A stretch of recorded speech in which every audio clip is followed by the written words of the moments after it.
thoughts on that? Another disappointing loss. That's clear. Another game similar to the Palace game, although the game was completely different because the playing style of both teams are completely different, but not similar to the Palace game, where in the first half I think we played not our best football, but still were able to create 3 big chances. They've only had one, and they've immediately scored it, which was completely different to the Palace game, where Palace created a lot of chances in the first half. And the second half performance, like in Palace, I liked. We've created more than enough chances to score more than 1 goal last week and today.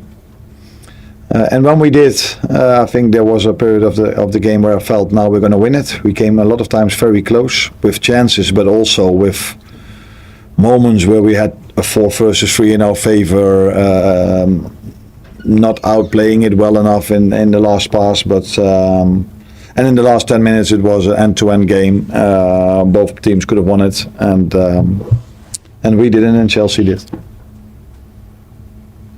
Any complaints on the penalties? Penalties? The penalty appeals. I think there was the Supposomo one. There was one in the first half and in the second half. He was benched. You were protesting.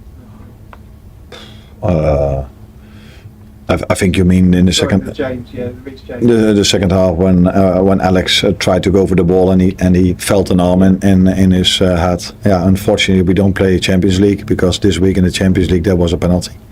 But we play Premier League and there are different standards, so we can't complain about that. It's I haven't seen it back, by the way, but if the ref and the VR says it's allowed, then it's allowed. So, yeah, you always feel a bit frustrated. Maybe that's the right word if you've conceded a penalty like this during the week. But that's not fair, because that's 2 different competitions. Hi, Anna. Is it fair to say you're still searching for balance? It seems to be like you're creating chances, but there's maybe gaps in the field. Chelsea can play through you at times. There's still maybe gaps that are emerging to the players that have connections or nuance. Yeah, but I think if you play the style we play, so a high press, and the style Chelsea plays, a high press, it would be a complete surprise if both teams, with the quality that both teams have, that they never play through your press. So that would be unrealistic. So you go here to Stamford Bridge with them having 8 injuries. So you're like, this can be positive. Then probably they don't have the options from the bench, but they did still have a few good options from the bench to impact the game. So it would be unrealistic to expect that if you play Chelsea that want to play out from the back, that they never play through your press, as we played through their press as well. Do you think that Alexander Isak and Mo Salah are building a connection? Three maybe didn't always connect at times, especially in the first half. The more they play together, the more they will connect. But the first half, we what we had to do better. I think that's what you saw in the second half. Already a little bit from the start, but especially after I had to take Konate off because he felt his quad. When Ryan started to play in that position, we were able to get our attackers much more in promising situations, much more than the first half. So for me, it wasn't the disconnection or the time we need for the forwards to do better. I think the first half was mainly that we had to do better in build-up, and that's what we did.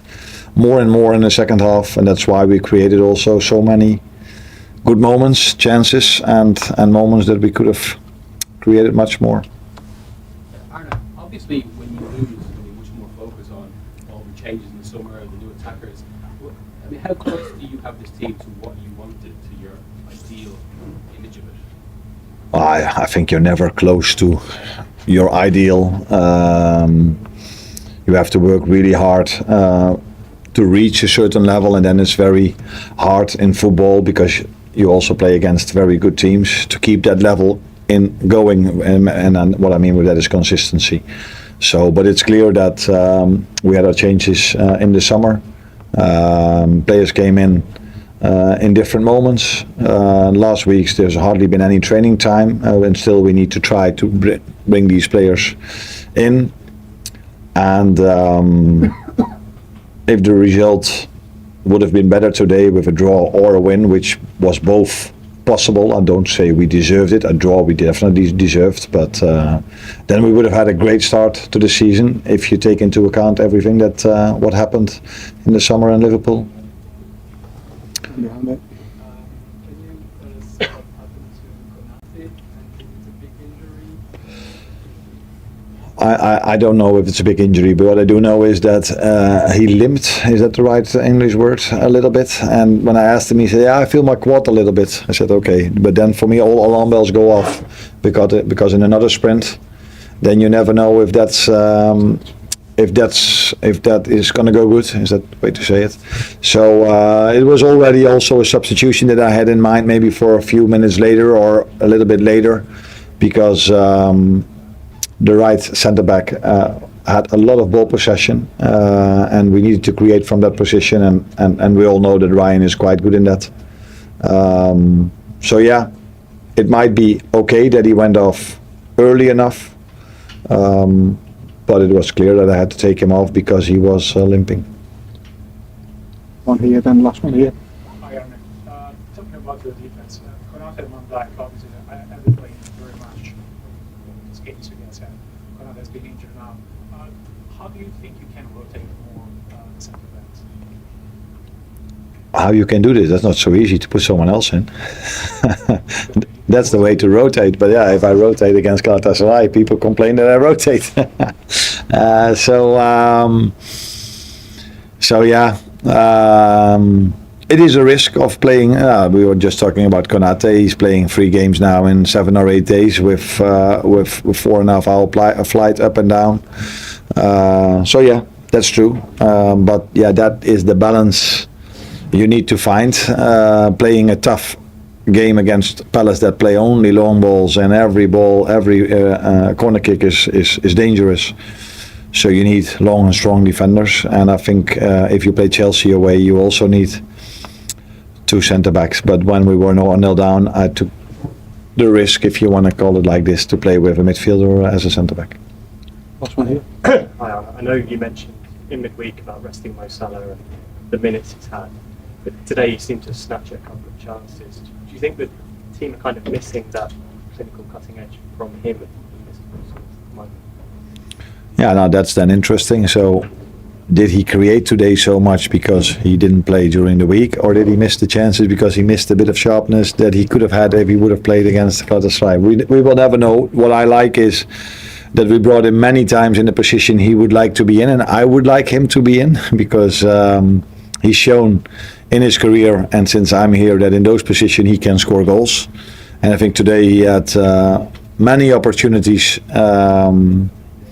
to do what he's done so often, but yeah, he's a human being, and it's not like every chance he gets is always a goal. We feel sometimes it is because what he's done last season and so many times, but yeah, he can also have a game where he has where he has chances and a lot of times in promising positions and don't have a goal or an assist.